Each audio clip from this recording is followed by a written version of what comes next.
Hello, and welcome to Wyverns and Weirdos Fathomless. I am your Dungeon Master, Darby.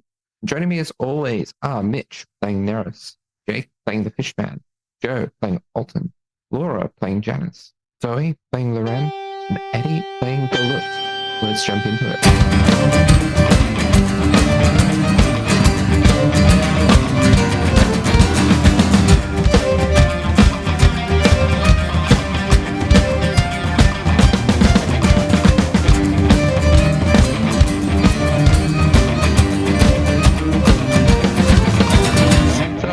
Where we last left off, after taking care of the last of their business, the party took to their ship, but not before.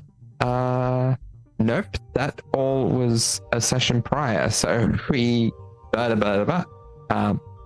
so where we last left off, all hell broke loose on the docks as several forces all clash between each other. A tentative truce of sorts was called between the crew of the Spirited Gull and the future Neris as they attempted to prevent 𝗖𝗔𝗦𝗧's army of mechanized undead from making their way onto the Red Phoenix. And they were mostly successful. Well, about half successful. A good number they managed to avoid getting through by destroying them, but a good number still managed to get through. Along the way, in amongst this fight, 𝗖𝗔𝗦𝗧, the Red Phoenix, was downed by 𝗖𝗔𝗦𝗧 Pro, who came in leading a contingent of the Pack Guard. And in amongst the chaos, Eldrin was revealed to be an ancient gold dragon. And as the party ran from any potential additional forces or additional efforts from 𝗖𝗔𝗦𝗧 and 𝗖𝗔𝗧 when she was brought back to, and the Red Phoenix was rejuvenated, updated, who's to say? But the party took off as 𝗖𝗔𝗦𝗧 started enchanting the weather up, reaching the atmosphere and heading out into the astral sea, to astral space. And that's where we pick back up. Oh, also, Alton's brother was in the mix and was heavily wounded and rendered unconscious. More than that, we don't know. But he had a arrow of slaying go through him, and a bullet absolutely decimate his shin. So, as you leave the atmosphere, what would folks like to do? What does it look like first, I guess, Darby? Yeah. Yeah. All right. So as you pierce the clouds, you see the blue of the day sky that was covered by the storm coming up grows darker and darker and darker until it seems almost like night, an infinite night staring right back at you.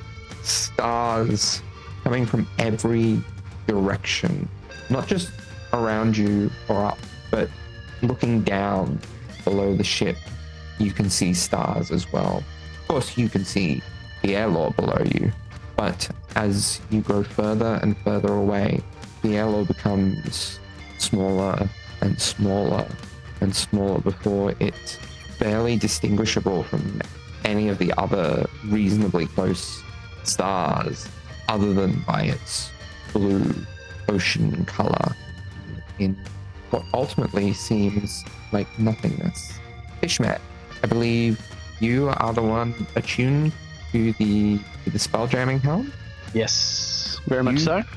You are aware that the ship is beginning to hurtle at a pace so incredibly fast, unabnormally fast compared to anything that would be even necessary on Fierlor.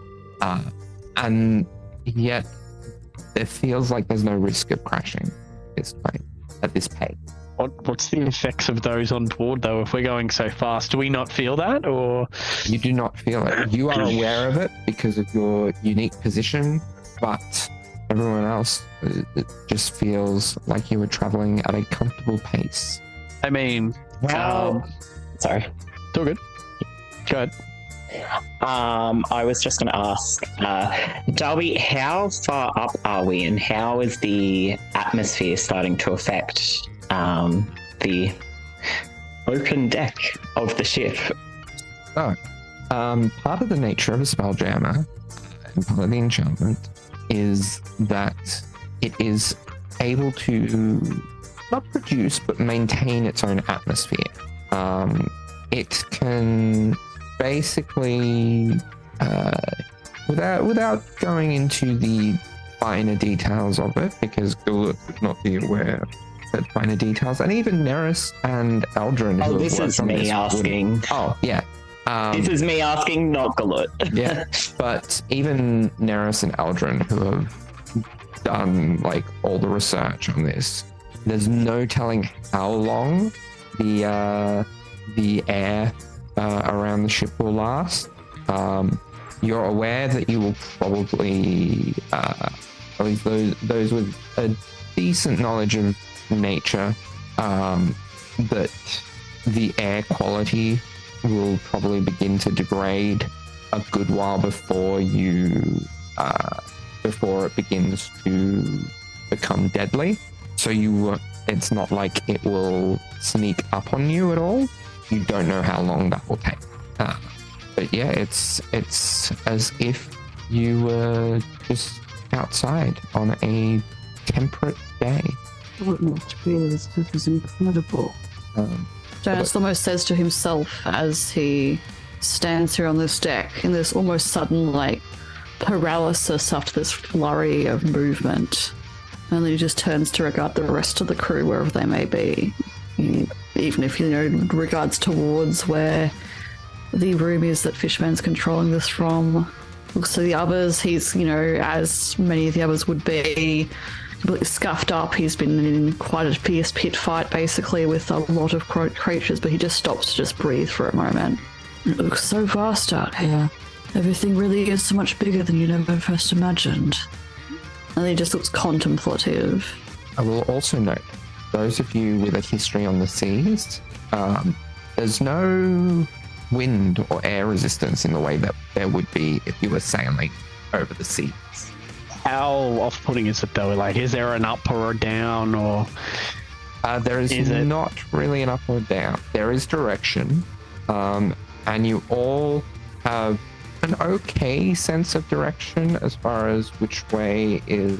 Yes, it's not technically north, south, east, and west, because that requires a magnetic pole.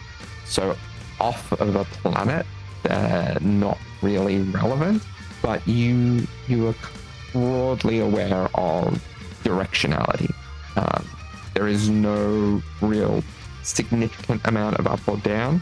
There is enough that you're aware that it would be a viable direction to move in if you needed to, but it is also not really...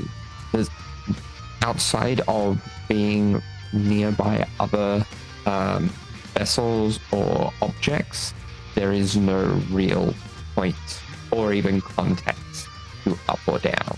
So fascinating. I think it's also worth mentioning, I think the only other time we've seen a spelljammer, at least presumably, it's been the Sin Seeker's ship. When Damien attuned to it, I think you described it was once you attune to it, it's kind of just this is your reality now. You have that sort of other, yeah, I don't know. It just would be a really weird feeling for Fishman as well. It's just very cool to think about.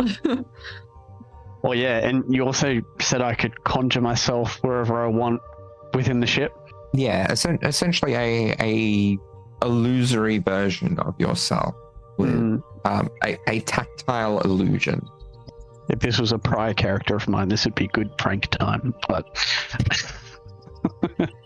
probably the first thing that Fishman will do is probably beam into Janus if he can. So by beam in, I mean have that illusionary construct appear wherever they are. I'm assuming Fishman will be able to find out.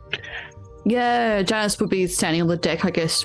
So you probably appear just after he sort of mused to himself about how wide and vast everything is. And then he sort of snaps to attention as Fishman appears, or this illusion of Fishman appears. Is it obvious that it's an illusion, or does it look like Fishman? Like exactly? Oh yeah, true. I would say it's obvious that it's an illusion. It is tactile.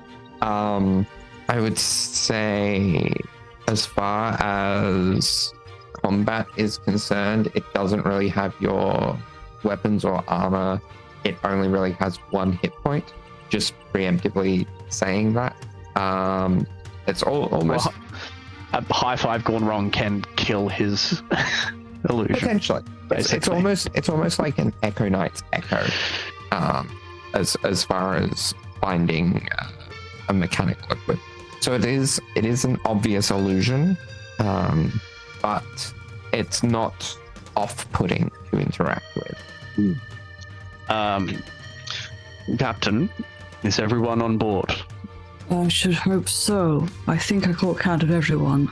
Hang on, that's he's getting a little bit too posh there. I'll just try that again.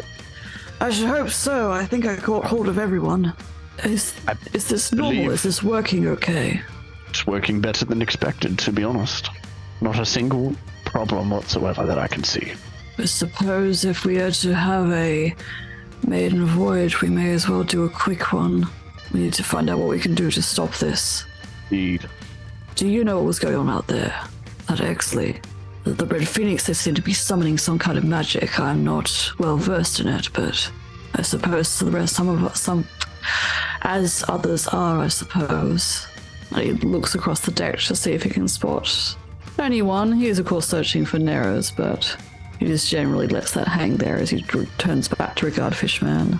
I believe that 𝗖𝗔𝗦𝗧 and 𝗖𝗔𝗧, we can say without a doubt, have teamed up. Absolutely.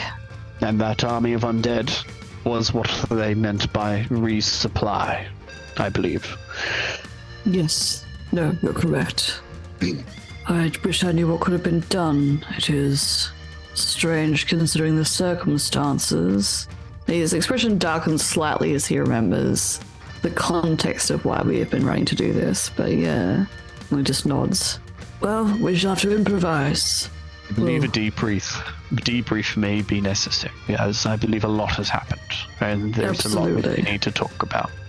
Especially, probably the most timely objective is, where do we land? Where do we stop? Where do we go? This is it. There must be some... Our loose goal was to investigate expansions in the sky, but now that we are traveling towards it, I do not know what to look for. Is there anything on the ship's GPS? Is there an address typed in, Darby? So the awareness that everyone has of kind of directionality for Fishman, while you are attuned to the helm, that is basically cracked up to 1,000. You have an awareness of where landmarks, for want of a better term, are. You're aware of the constellations in the sky and what direction you would have to go at, and how long you would have to travel to reach them. So you think for a moment on the flashes, on the surges of light, and roll me an Arcana check. With pleasure. 8. 8? 8. Well, there are flashes all over the place, but it's going to take you a moment to hone into which one is the particular one that you are seeking out. So in the meantime, what are other folks doing? So Neros is going through a range of emotions currently. There was not necessarily panic, but concern and confusion when we started moving, because of everything that happened on the dock. And then when we started rising up in the air, that confusion turned to excitement, almost wonder, and that knowledge of it worked. And I think for the first 4 or 5 minutes, Neris was just kind of like running around to each important part of the ship. So looking at the wings on the side, making sure that they all work, and then running over and checking the pulley systems on the main mast, and they're all good, and then running down and checking on all the gears and everything, making sure that that's turning. And there's little fist pumps and bits of excitement every time something works.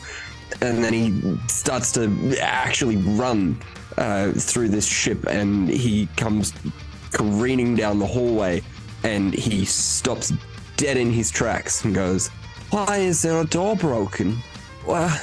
Did we do this? Can Neris take a look inside the room?" Yeah.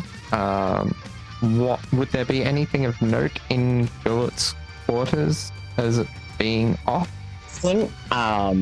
I don't know who necessarily assigned 𝗖𝗦𝗧 to its quarters, or who showed it to where it would be staying.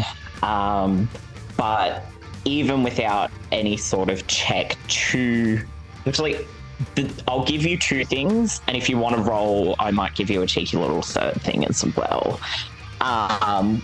But 2 things are immediately apparent to you. You can tell that this was the room that 𝗖𝗦𝗧 was in, not because of any sort of belongings aside from, I think in the corner you see just a stash of what looks like what was hanging off various parts of its body that I think previously you thought might have been woven into it itself. And the second thing you would notice is along the doorway as you go into the room, when you turn to face the back of that door, there are deep gouge marks like an animal locked in a room trying to get out. And I can give you a cheeky third thing depending on if you rolled and what you rolled. Well, I think Neris is going to try and figure out what happened. I think he's got a good idea on who did this. But are there any indications that 𝗖𝗦𝗧 is looking at returning to this room? Is there something... did it look like this was anger or fear or what? I mean, from a first glance, without any rolls or anything, you would see that it just looks very reminiscent of when an animal is locked in a room for too long and claws at the door, except to an extreme level.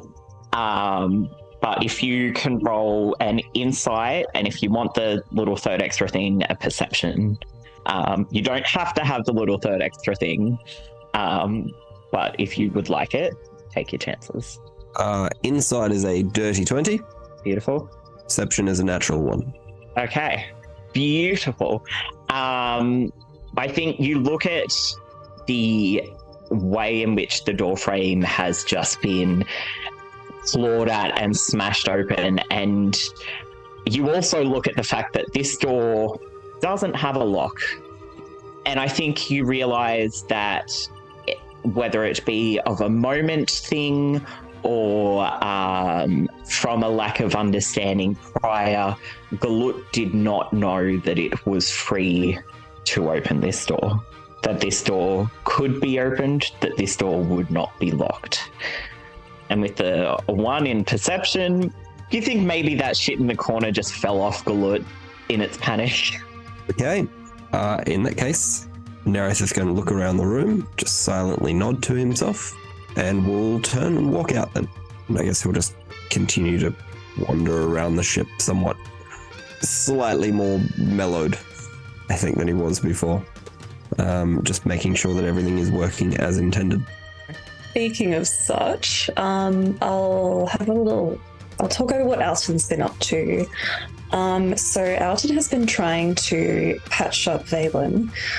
Essentially, he's been trying to stop the bleeding, trying to get him stable, trying to assess if there's any like lung collapsing or any issues like that. And as always, he moves with the urgency and the logical nature, the focus of a practiced medic.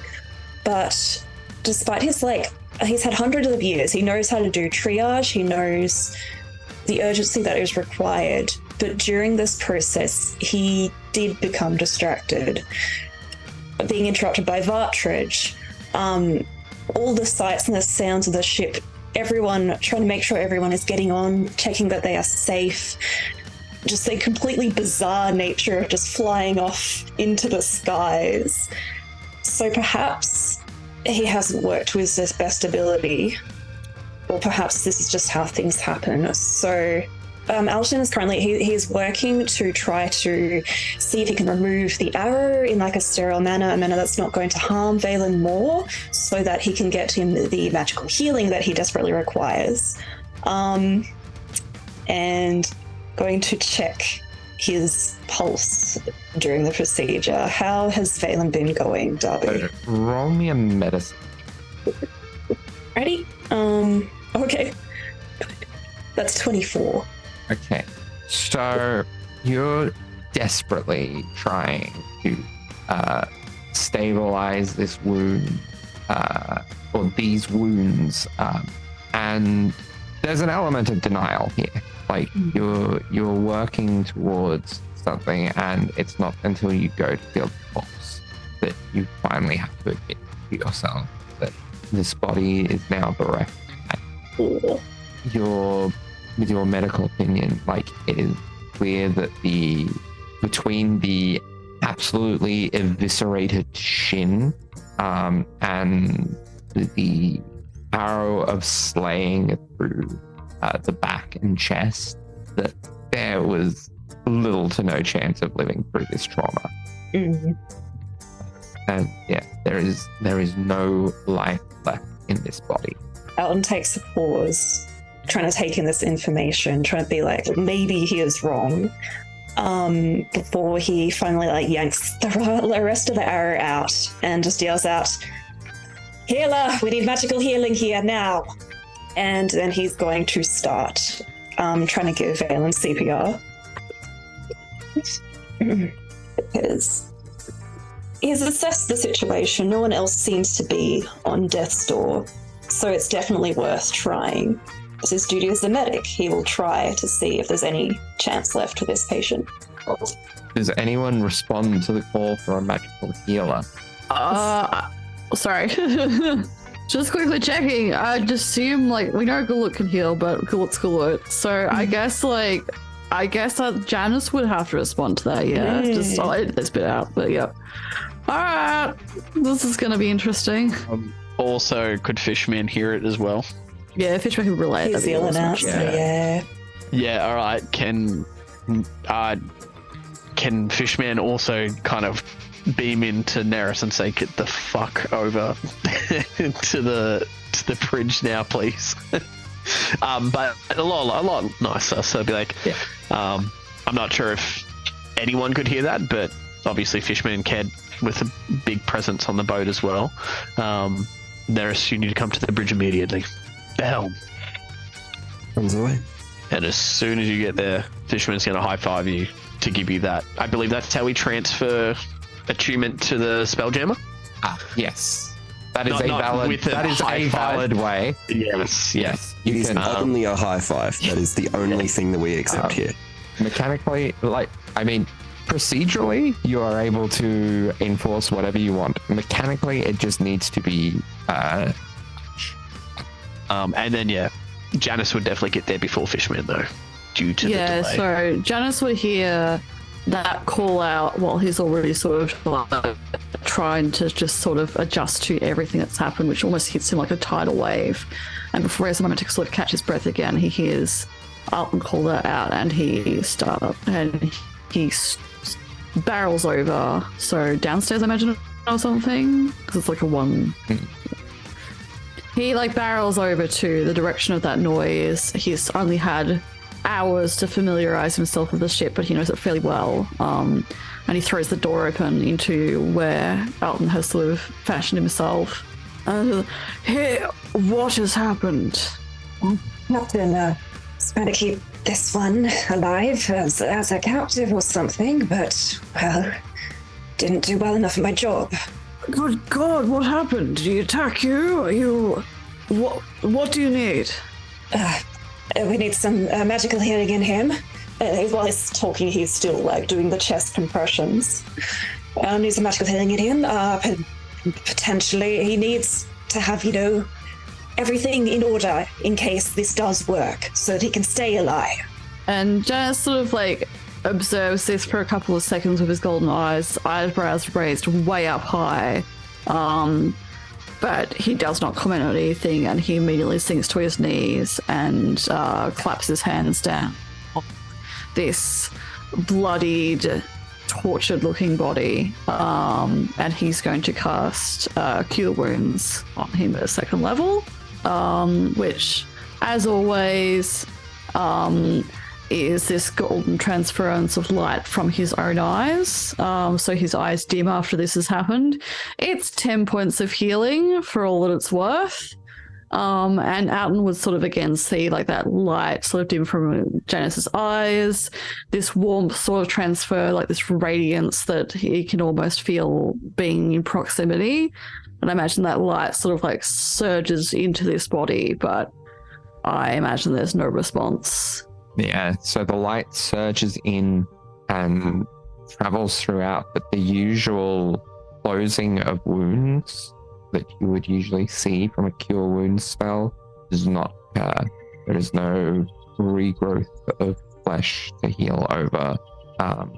There is no resetting of bone. Just healing magic spreading over a lifeless body. And Janice kind of like grimaces, and then it almost looks like he's trying to like push in a little bit more magic. While he's like, I think it's too late. What the blazes happened here? He's going to keep doing the chest compressions. So like, well, he got on the ship, tried to kill me again, took a bloody big blow from Fishman. I can see. It's really hard to knock him out. Did too good a job, it seems. Was he trying to attack you again? Yep, seems to really see me as a threat. Alton, I need you to go and check on the rest of the crew. There's nothing that your healing can do now. Is anyone else injured? No one else? I don't know. I know you're supposed to do it for like 20 minutes. I'll roll it into persuasion or intimidation if you want. Sure. We'll do persuasion. He's not looking to be angry, but he is firm. Oh, I'm going to edit this because okay, there's my dice. All right. Okay, so Janice rolls a 13 persuasion. His eyes lock with Alton's. Alton rolled very low. Okay. Go check on the rest of the crew. Your work is with the living right now. I know this was distressing. We have many more things to worry about now. There will be time. There's many magic in the world. If you need to speak, if you need to find some sort of closure, if you need to revive him, there will be some way. But not now. You will report about this in time. Go check on the rest of the crew. I need a meeting soon. Of course, Captain. Save those who can be saved. So he just continues to watch Alton as he leaves. Then stands up and just goes, and then looks around, and he's going to start, trying to tidy up the space and like prop this, just sort of do some basic things. But his expression is stony. I'm not sure the way out and the way in is there only one way where this is? Because fishermen would probably run into Alton if not coming from another way. That probably would be only the one point of entry and exit. Fishermen will probably be bolting around the corner, I guess, as they run into Alton. Hopefully not literally. Alton, you needed help. Fishman. He looks kind of distressed, but also like very much on the go, like in work mode. Fishman, Yes, we seem to have lost Valen, but how do you fare? How is the rest of the crew? Is anyone else injured? I believe Janice would be the one who took the most hits. Oh, but him not knowing the conversation that just happened. To my knowledge, it was yourself, Janice, and I don't think maybe Loren got hit. I think, but like we actually. No one really I don't got hit. think Neris got hit either, or if he did get hit, it was once. But yeah, Fishman was up on the crow's nest most of the time, so he would have seen it all. So yeah, probably yourself and Janice are the ones who need the most. However, and I do apologize, I can never remember our golden dragon friend, who I believe is aboard the vessel. Yes, Eldrin. Eldrin. Maybe do check in with Eldrin as well. Yes, of course. No, we don't want any hidden injuries. They can always worsen over time. You remain safe. No bumps and bruises? Fine. Absolutely fine. He says with like absolute like dead-faced determination, as if he's waiting to ask a very important question. How long has it been? Oh, just a few minutes. Maybe, it would have been like 10 minutes. You go check on the others if you'd like. I might go see what I can do, but I'm not sure I can do anything. Yes, of course. No, thank you. I'll make sure everyone's doing the best. And still looking kind of like frantically focused. He will go and just like check on every member of the crew. Just be like, how are you? Did you take any hits? Show me your injuries. Like, can I give you an examination? Yeah, if he can kind of go into the room as well. And I'm guessing he sees Janice there. I don't think it was mentioned that Janice was in there. So Yeah, he is. yeah. Fishman. To Fishman, yeah. I heard Alton's call. I came to help, but I believe it's been too long for Looks me to much be too able to long. help. Certainly, it seems like things really got out of hand. He said you were here. What happened? I wasn't going to lose Alton. He literally appeared right there behind them, with immediate, obvious hostility. And I had the means to help. I didn't expect it to be such a fatal shot. Janice is kind of like still crouched over him, and he sort of finishes sort of assisting to remove all the little bits of like the arrow and stuff. He just nods and then kind of like inspects the broken parts of the arrow. Understandable. The two of you are very close. It is a good friendship, and Alton has been through a trying time. You did a good job. Not sure that I did. I don't think that this will. I don't believe that this will go down well at all. I had every intention to take them in, but not finish them off. Sometimes it's difficult to make that choice.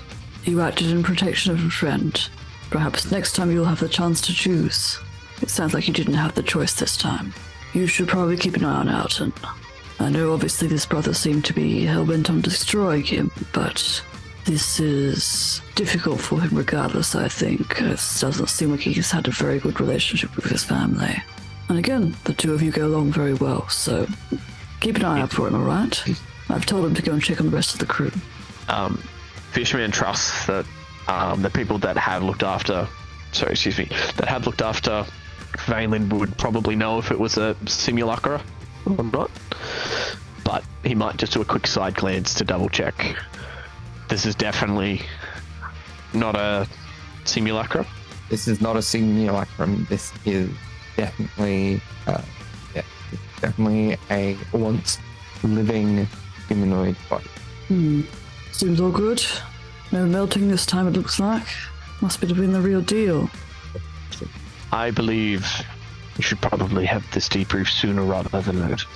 We definitely should. And Janice finally stands up. Do you want to check over to see if he has things, or shall I? Otherwise, we get the rest of the crew. We need to talk. We don't know how much time we have until we need to act. This is regrettable, but it is something to work with. And you did a good thing, I think. I hope. Just keep an eye out for Alton. And Janice kind of like nods at the body, which is now propped up very carefully. It's sort of done its best to still avoid to clean up the space a little bit. And he nods at Fishman. Is like, we'll meet soon. So, the body that's propped up. Is there any where are we actually? Sorry, right now. Like, what room is this? Is this the medical room or is this Alton's room or some other place? I mean, he probably wouldn't have moved him realistically. Like not far, somewhere not far off from the deck. Yeah, then, I guess. yeah, pretty close to the deck. I don't know, It's like a side room, I guess. Or Yeah. I assume there must be a little medical bay or something near the deck. That would logically make sense. Yeah. Could be that. Yeah, if we are still on the deck, then yeah, he absolutely Fishman would have picked him up and moved him. Maybe put something over him. I'm sure we would have some form of tarp or bag or blanket over him, and then would have either gone to find Alton or find the rest of the crew, whichever one happens first. But would love to see what everyone else is doing as well. Well, I guess while all that depressing stuff is happening, here's what is depressing and happening with Loren. So I guess as we went into the sky, Loren initially was just having a little fit in her room, just fully seconds away from throwing a tantrum and like smashing everything she could see. But every time she goes up to that mirror, she just can't, and she is trying to calm down, and then the world just falls away, and she spends most of our ascent and our plateau looking out the little porthole window to the ley lines of the universe, and just like a child is like, oh my god, it's beautiful. This is what you used to see, Ma, when you flew so high. I wonder. And that's the only thing kind of calming her in this deeply stressful time is just the beauty of the world, how small that tiny blue dot is, how big all the problems seem in your head and how small they are when they're so far away. And she kind of takes a few deep breaths, still can't quite handle air in her lungs at the moment, shape waters just a little bit underneath her, the little collar she wears. A sidebar: in the combat, when 𝗖𝗔𝗦𝗧 would have made her go sicko mode, she did sprout wings. Any of you who were looking would have seen the collar she wears is connected by chains to the back of her arms that hold the wings down. She cannot fly. She is making herself not fly. So that's a fun thing that all of you know now. So with this water in her gills, she kind of sneaks out, looks out of her room, makes sure Neris is not around because he's the last person she wants to see. And then I think she's gonna try and find 𝗖𝗓𝗏. So, 𝗖𝗓𝗏, during the ascension, after what had immediately happened at the docks, seeing its creator and the trauma associated, and then its connection, however tenuous, with Neris, as Neris saw parts of its mind that it didn't quite realize it was showing. It stayed uncomprehending in that same spot where it had calmly walked onto the deck, just near the, I don't know the word, but the little laddery thing to put to get from the deck, like to the gang plank. That's the one. Yeah. So it's just near like the entrance to the gangplank, and had been standing just staring forward, not really comprehending anything, nothing really touching at its sides. And then we were up and we were surrounded by this vast, strange nothing. And Loren, I think as you find it, its face is upturned, frozen and emotionless as it gazes into this deep, vast, swirling nothing. Nothingness surrounds it, and nothingness almost becomes it as the strange shapes and orbs and colors of space reflect back in its one good eye. It hasn't blinked in the entire time that you approach, but you can see a wetness on its face, a wetness that is irregular to the already strange and pulled flesh that sits there. The quiet from the expanse mirrors in its own silent nature. She makes herself obvious, I guess, not in like a loud or intimidating sort of way, but she just makes sure it is known that her presence is there as she walks up to Galut and she stands next to it.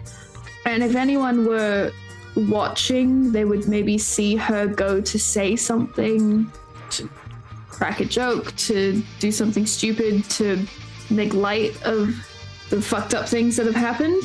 And instead she just looks at Galut, experiencing, and just kind of stands quietly next to it.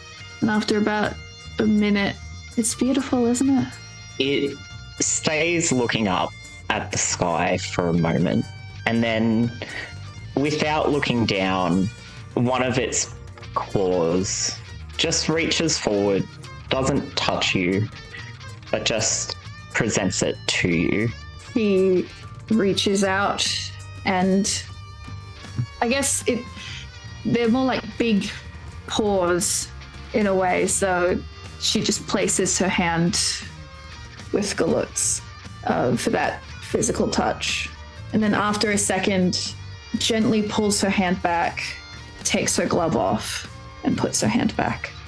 I think it still stayed staring up, not really reacting when you touched it with the gloved hand. It didn't seem like it wasn't really acknowledging or didn't really notice. It more just had no discernible reaction. But when it feels your skin on its rough, padded claws, you see its face turn away from the sky, and it looks at you with this mixture of both concern and curiosity. I figure it's friendlier. Sorry if the web fingers are off-putting. It isn't looking at your webbed hand, it's looking into your eyes, and it kind of looks like it's searching for something just for a moment. And then it... Can you roll an insight for me, please? Absolutely, I can. Oh god, I haven't pre-rolled any dice. I don't know which ones are going to be good tonight. Hey, okay. We're not doing too bad. That's a 15. That curiosity and concern, you feel an element more to it than what you'd felt before. Like there's some consciousness behind that there hadn't been before. And as it looks at you, not at your webbed hand or not at your gills, I think you see in its eyes that it's asking if you're okay. In its strange, silent way, it doesn't know how to say those words, but it can tell that you're not. And it just keeps its paw connected with you. Yeah, it's a bit like that, buddy. We'll get through it, though. We always do. And you're a part of the we now. We'll get there. She I think it kind of sorry. No, you go. I think it kind of shifts its head down a little bit, and it probably seems almost... I don't know how Loren's natural reaction would be, but there might be a second of just this churning of the gut, of this panic, of this big sort of creature with its strange face, its face shifting and moving close where it hadn't been close before, and it leans down, and the bones of its spine kind of stick out in its skin, and I don't think you'd really been close enough to see that before, past its patchy bits of fur. And its head just leans down, and plonks on your shoulder. Just its forehead, just a light touch. And you see, all you can sort of see is this tattered hood and this grotesque sort of unnatural looking spine and a bit of fluff, but you can also feel the gesture behind what it's doing, and that it's providing comfort in one of the only ways it knows it can, now that this touch has been allowed and initiated. Oh, buddy. She kind of haltingly reaches her other hand up and, like, as gently as she can, just pats the back of 𝗖𝗓's head. Thank you. You hear just this huff, and after a moment it kind of leans back again and just watches you for a moment, and then it looks up to the sky, and its paw is still held out. It's sort of strange how it's holding out its paw, because it isn't like how a dog would, because a dog can't twist their paw around in that unnatural sort of way, but it is still offering that paw palm facing up, and will continue to hold it that way until you are done. And it just looks back up to the sky. Loren watches the sky and holds your paw until inevitably we have to go to a meeting. So, Neris, you are currently attuned to the spell jamming helm. And you have that expanded awareness that Fishman had from being attuned to it. You're aware of that flashing. Roll me an Arcana check.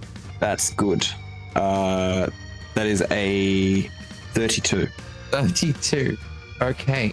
So you are able to very easily set a course for the anomaly within the stars. So what is it that we're looking at? You're still not close enough to really know what it is, but there is almost you get a sense that there is a sort of singularity point that is flitting from star to star, and it seems to be now that you have this awareness of the star system relative to the 𝗖𝗓, you get the feeling that it is specifically focusing in on stars that are close to your world, and it is progressively getting closer. It's traveling fast in the grand scheme of things, yes. In the grand scheme of things, yes. I think we should probably try and get a little bit closer, get a bit of intel. Okay. You maneuver the ship closer and closer and closer, and you're able to place yourself within the cluster of stars, and you actually see the trajectory and the pattern almost shifts to the lights, to the pulses. Rather than making their way towards the 𝗖𝗓, they now begin to almost circle the ship. Does this singularity, now that we're a little bit closer, seem to have any form? Roll me a perception check. 15. 15. Currently, no. It is just flares in the star. But the flares transfer between stars quicker and quicker and quicker, circling and circling and circling until it's almost as if it's just they're so fast that they almost appear to just pulse in and out, because there's no time for your perception. Like, your perception and your awareness cannot see the change fast enough, so your brain just basically shortcuts it to just a pulse in and out evenly amongst all the stars. And who's on deck at the moment? Loren and 𝗖𝗓 are. Alton, I believe, was attending to members of the crew, so most of the crew is on the deck. Yeah. And then Fishman and Janice, I believe, were in the medical bay nearby, if we're assuming that all of this is happening relatively concurrently. Yeah. So Alton, Loren, and 𝗖𝗓, you would see this. Neris, you are aware of it. To the ship. So at this point, because we don't know, this singularity appears to be attracted to the spirited gull. In a sense, it appears to be aware of its presence.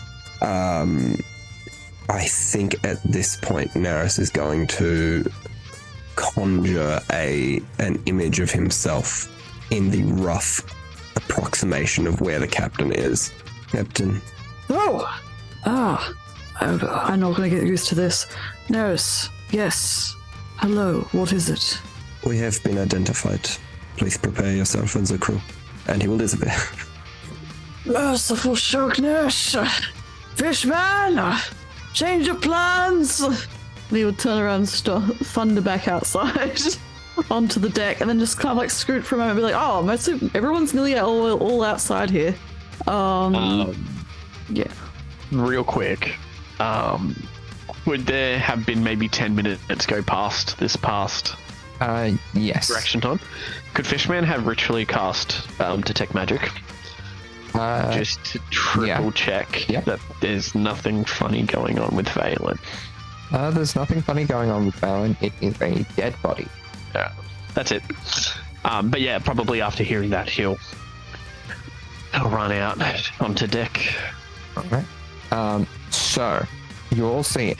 And in fact, Fishman, because you have detect magic up, you would see that there is a preponderance, this sheer amount of animantic magic that is at the core of this pulsing. And you all see something shift for a moment, around 6 or so feet tall, shift before an entity of starlight and magic appears before you that one of you recognizes. Now, if memory serves, Loren, you were once shown what this person looked like underneath their usual garb, and you see the animantic form of Rue Friday phasing in and out of existence in the light in this moment. So she was like having this very sweet moment with Galut. Loren like snaps to attention. She is like a live wire next to you. Rue, it's Captain, it's Rue, and she like runs to the is it like in like the middle of the deck? Is it just like flashing in the stars? Yeah, in the middle of the deck. She runs towards it. Okay. And that's where we're going to leave it for this week's episode.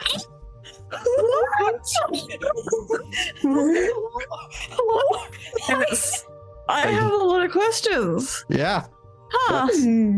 That's why I'm timing the break here. Also, it works out quite conveniently for other things that have to happen. Yeah, look fair. All right. Huh. I'm curious. Well, Thank you so much for listening, everyone. see you next week. Remember to see like you and next subscribe. Thank you for following us. Have a wonderful week. Bye. Yeah.